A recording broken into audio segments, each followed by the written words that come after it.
नमस्ते दोस्तों, स्वागत है आपका मेरे इस चैनल पर। तो कल हमने जाना कि सती और शिव का विवाह कैसे हुआ और राजा दक्ष कैसे इस विवाह से नाराज हो गए थे। तो आज हम जानते हैं इसके आगे की कथा, जहां राजा दक्ष की नाराजगी एक बड़े तूफान में बदल जाती है। दोस्तों, समय बीतता गया पर राजा दक्ष के मन में भगवान शिव के लिए वो असंतोष कभी नहीं गया। वो हमेशा से यही सोचते थे कि उनकी बेटी माँ सती ने एक ऐसे व्यक्ति से शादी की है जो ना तो राजा है ना वैभवशाली है, वो सिर्फ एक तपस्वी है। एक बार राजा दक्ष ने बहुत बड़ा यज्ञ रचाया। उस यज्ञ में सभी देवी देवताओं, ऋषि मुनियों सबको आमंत्रित किया, पर माँ सती और भगवान शिव को जानबूझकर नहीं बुलाया। तो ये उनके शिवजी के प्रति बहुत बड़ा अपमान था।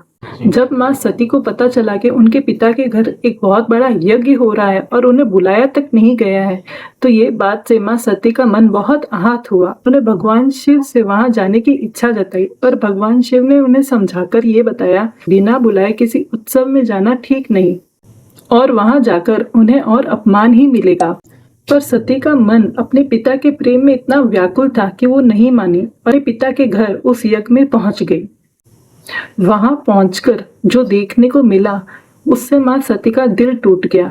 हर देवी देवता का वहां स्वागत हो रहा था, पर उनका और उनके पति भगवान शिव का वहां कोई नामो निशान तक नहीं था। जब माँ सती ने अपने पिता दक्ष से इस बारे में बात की तो दक्ष ने सभी के सामने भगवान शिव के लिए अपमानजनक शब्द कहे, उन्हें भिखारी और असभ्य तक कह डाला था। अपने पति के अपमान को सती सहन नहीं कर पाई। उन्हें लगा जिस शरीर की वजह से वो दक्ष की पुत्री कहलाती है, उसी शरीर की वजह से उसके पति यानी भगवान शिव का अपमान हो रहा है। इसी दुख और क्रोध में डूबी माँ सती ने उसी यज्ञ की अग्नि में प्राण त्याग दिए। जब भगवान शिव को ये समाचार मिला तो वो शोक और दुख में इतने व्याकुल हुए कि पूरी सृष्टि कांप उठी। उनके क्रोध से जो विनाशकारी शक्ति उत्पन्न हुई, उनके बारे में हम अगले वीडियो में जानेंगे। सो फ्रेंड्स, इस कथा से हमें ये सीख मिलती है कि अहंकार और घमंड इंसान से उसकी सबसे कीमती चीज छीन लेता है। राजा दक्ष को अहंकार और घमंड हुआ तो उनसे उनकी बेटी छिन गई। तो आप अपने बच्चों को भी यही सिखाइए कि किसी को भी उसके दिखावे से मत आंकिए, नहीं तो आप भी अपनी किसी करीबी चीज को खो सकते हो। तो दोस्तों, ये थी दक्ष के अहंकार और शिव अपमान की कथा। कल हम जानेंगे इसकी अगली कथा।